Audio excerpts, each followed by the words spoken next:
Hello प्यारे साथियों, कैसे हो आप सब। स्वागत है आपका अपने channel educates mathematics class 9th में।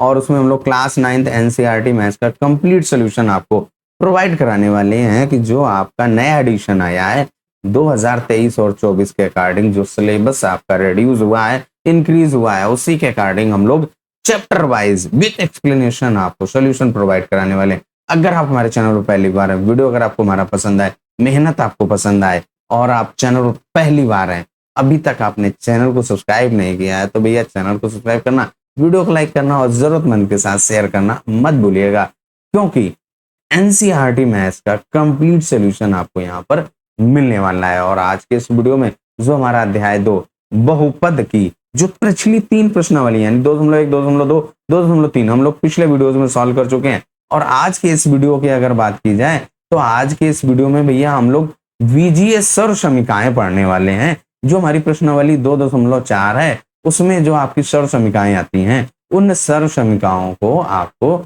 एक्सप्लेन करने वाला हूं। तो पहली 4 सर्व समीकरण आपके सामने हैं। इन सर्व समीकरणों को पहले एक्सप्लेन करेंगे, जो कि आप पिछले क्लासेस में पढ़ चुके हैं।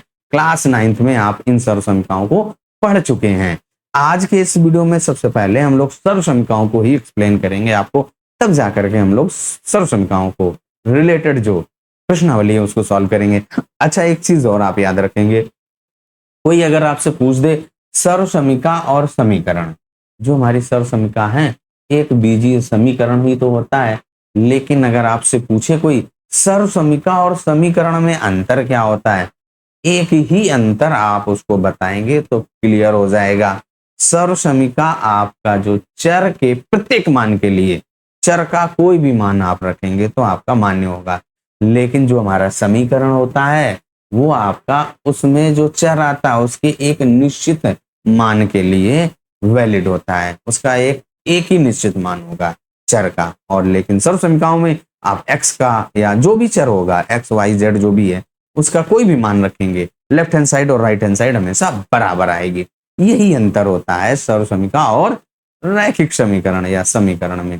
चलिए अब हम लोग सर्व समीकरण पढ़ते हैं भैया। बीजीय सर्व समीकरण पढ़ रहे हैं तो सर्व समीकरणों में आपकी जो पहली सर्व समीकरण क्या है, x धन y की घात 2, यानी कि 2 पद हैं उनको जोड़कर वर्ग करना हो। तो यहाँ पे x की बात करें तो हमारा ये पहला पद और y दूसरा पद, और दूसरी वाली सर्व समीकरणों में x माइनस y है, यानी कि हमारी पहली और दूसरी दोनों सर्व समीकरण बिल्कुल एक जैसी हैं, एक में प्लस का चिन्ह है और एक में माइनस का चिन्ह है। इनको हम प्रसारित कैसे करेंगे, कैसे यहाँ पे, तो देखिए आप क्या करिएगा, पहला पद आपका x है उसका वर्ग कर दीजिए, पहले पद का वर्ग, फिर धन है तो धन का चिन्ह लगाइए, फिर 2 गुणे पहला पद और गुणे दूसरा पद और फिर धन दूसरे पद का वर्ग कर दीजिए। इस तरीके से आप इस सर्व समीकरण का प्रसार करेंगे। तो आप यहाँ पे ध्यान दीजिए भैया, x का वर्ग x की घात 2 और धन 2xy, इनका गुणा किया 2xy आएगा और धन y की घात 2। तो भैया क्या करेंगे, x धन y की घात 2 की सर्व समीकरण को याद कैसे रखेंगे, पहले पद का वर्ग धन दूसरे पद का वर्ग धन 2 गुणे xy, यानी कि दोनों पदों के गुणनफल का दूना।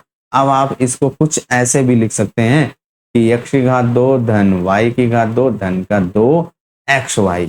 कभी कभी आपकी जो सर्व समीकरण है वो आपकी इस रूप में भी होगी, a धन b की घात 2, कुछ बुकों में ऐसे भी लिखा होता है, तो इसको आप a की घात 2 धन का 2ab धन b की घात 2। जो चर थे आपके वो a और b हो गए, और इसमें हम लोग एक्सप्लेन कर रहे हैं x धन y।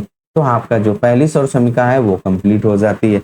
अब आ जाओ भैया दूसरी वाली पे, दूसरे वाले में अंतर कर देना है। तो आप देखिए पहले पद का वर्ग और माइनस 2 गुणे x और गुणे y और प्लस रहेगा यहाँ पे y की घात 2, यहाँ पे प्लस ही रहेगा, ये बात ध्यान रखेंगे, माइनस नहीं करेंगे। यहाँ पे x की घात 2 माइनस का 2xy और धन का y की घात 2। और आपकी जो दूसरी सर्व समीकरण है वो भैया प्रसारित हो चुकी है। पहली 2 सर्व समीकरणों का एक्सप्लेनेशन हो चुका है। कैसा लगा एक्सप्लेनेशन कमेंट करके जरूर बताइएगा। चलिए अब आ जाइए भैया अगली सर्व समीकरण, जो तीसरी और चौथी सर्व समीकरण।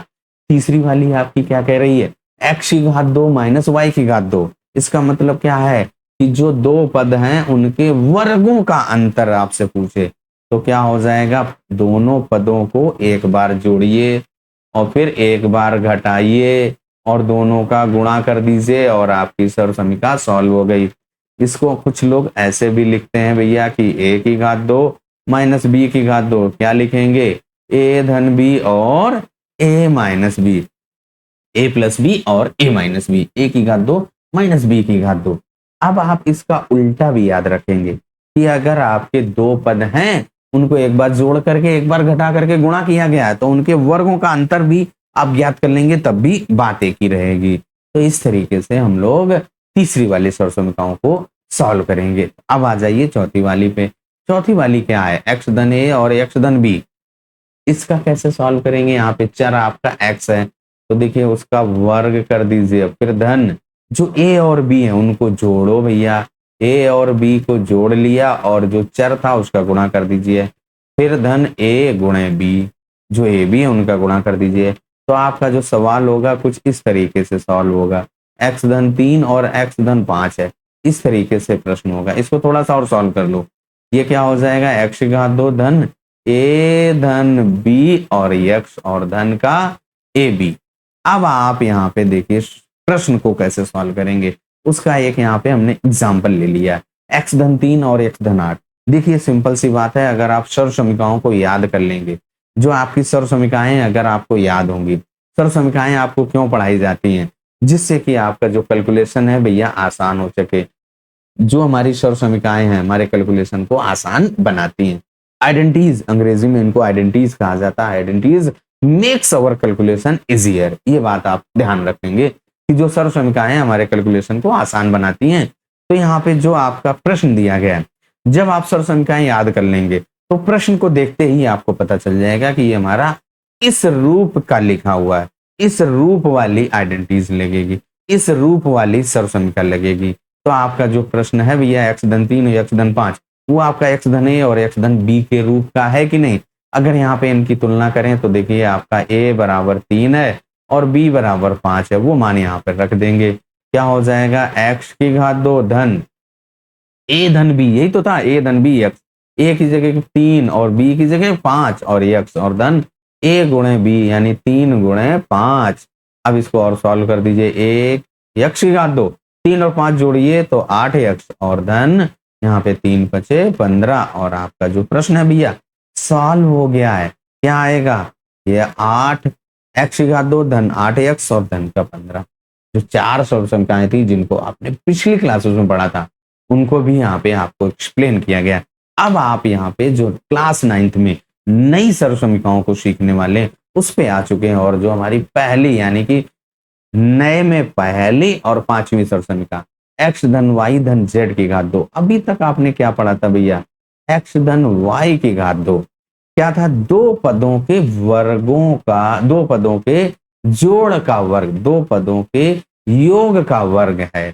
अब यहाँ पे 3 पद हो गए, कितने हो गए, 3 पद हो गए हैं। 3 पदों का वर्गों का, 3 पदों के योग का वर्ग कैसे करेंगे, तो भैया देखिए आप क्या करिए, ये पहला पद, ये दूसरा और ये वाला आपका तीसरा पद, यानी x हमारा पहला पद, y दूसरा पद और z तीसरा पद है। तो क्या करेंगे, पहले पद का वर्ग करेंगे और फिर दूसरे पद का वर्ग और फिर तीसरे पद का वर्ग। यहां तक आपको कोई अगर डाउट हो जरूर बताइए। तीनों पदों के वर्गों का योग कर लीजिए और फिर इसके बाद धन 2 गुणे पहला और दूसरा का गुणा करिए, x गुणे y धन 2 गुणे दूसरा और तीसरा, यानी कि पहले दूसरे और फिर दूसरे और तीसरे, फिर इसके बाद पहले और तीसरे का गुणा कर दीजिए। तो पहले दूसरे का हो गया, अब दूसरे और तीसरे का y गुणे z और फिर धन 2 गुणे तीसरे और पहले का गुणा कर दीजिए, या पहले और तीसरे का गुणा कर दीजिए।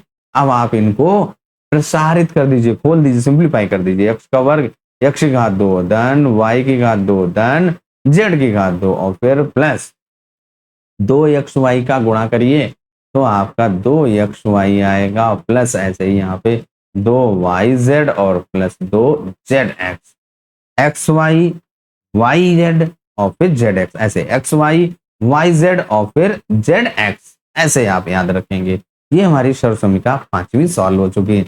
इसको कुछ लोग ऐसे भी लिख देते हैं भैया ए धन बी धन सी की घात 2। तो परेशान होने की जरूरत नहीं। अगर आपका चर बदल भी जाए A B C P Q R ऐसे लिखा हो तब भी आप इसी तरीके से याद रखेंगे। पहले पद का वर्ग ए की घात 2, फिर दूसरे पद का वर्ग और फिर तीसरे पद का वर्ग, फिर 2 गुणे पहला और दूसरा ए बी होगा, फिर 2 गुणे दूसरा और तीसरा बी और सी है, और फिर धन तीसरा और पहला 2 ए सी या सी ए। बात देखी है। और इस तरीके से आपकी जो 5वीं सर्वसमीका भैया सॉल्व हो गई है। यानी कि आपका एक्सप्लेनेशन हो चुका है। कैसा लगा कमेंट करके जरूर बताइएगा। 5वीं के बाद अब हम लोग आ गए हैं 6ठी और 7वीं, दोनों एक ही जैसी हैं। इनको सॉल्व करने के लिए आप देखिए क्या करिए। अभी तक आपने क्या पढ़ा भैया, x धन y की घात 2। अब यहाँ पे घात 3 हो गई है, तो इनको आप कैसे सॉल्व करेंगे, चलिए उसका भी सोल्यूशन यहाँ पे प्राप्त कर लिया जाए। तो देखिए आपका x आपका पहला पद और y दूसरा पद, तो आप यहाँ पे b पहले पद की घात 3, अभी घात 2 होती थी तो हम लोग भी घात 2 लिखते थे। यहाँ पे 3 है तो 3 लिख दो भैया। फिर y की घात 3 है और फिर 3 वहां पे 2 लिखते थे क्योंकि घात 2 थी, 2x गुणे y यही तो लिखते थे। अब यहाँ पे भी घात 3 है तो 3x और गुणे y, और फिर ब्रैकेट में जो आपका x धन y है वो लिख दीजिए भैया। वो आपका ऐसा ही लिख दीजिए। अब इसको सॉल्व कर दीजिए। x की घात 3 धन y की घात 3 और धन 3 गुणे एक्स वाई करेंगे तो आपका 3xy और ब्रैकेट में x धन y, और आपकी जो सर्वसमीका है वो प्रसारित हो गई है। यानी कि x धन y की घात 3 बराबर क्या होगा, x की घात 3 धन y की घात 3 धन 3xy और ब्रैकेट में x धन y। अब इसके बाद इसको थोड़ा सा और भी कुछ लोग सॉल्व कर देते हैं, तो चलिए सॉल्व कर दिया जाए। x की घात 3 धन y की घात 3 और धन इस 3xy का ब्रैकेट खोल दीजिए, तो इस प्रत्येक पद के साथ गुणा होगा तो 3x की घात 2y हो जाएगा, और फिर धन 3xy की घात 2। और इस तरीके से भी आप इस सर्वसमीका को लिख सकते हैं। ऐसे ही आपको यहाँ पे माइनस वाली का भी करना है। तो यहाँ पे देखिए y आपका जो दूसरा पद है माइनस है, जहां जहां आपका y है वहां पर माइनस का चिन्ह लग जाएगा। तो पहले पद का घात 3 माइनस दूसरे पद की घात 3 और फिर -3 गुणे x और गुणे y और ब्रैकेट में x माइनस y।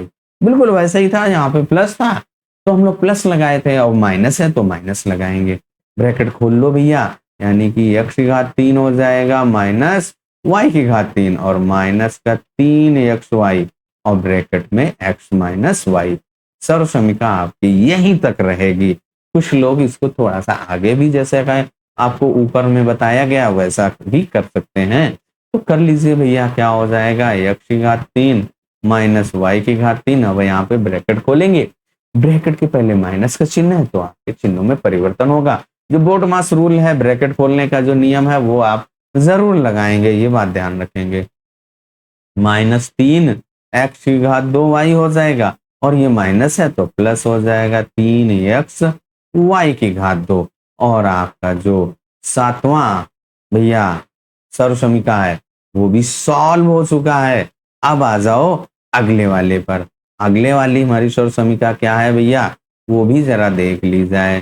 क्या कह रही है, 8वीं सर्वसमीका में आपका x की घात 3 धन y की घात 3 धन z की घात 3 और माइनस का 3xyz, इस तरीके की सर्वसमीका अगर आपकी लिखी हुई है, इसको कैसे प्रसारित करेंगे।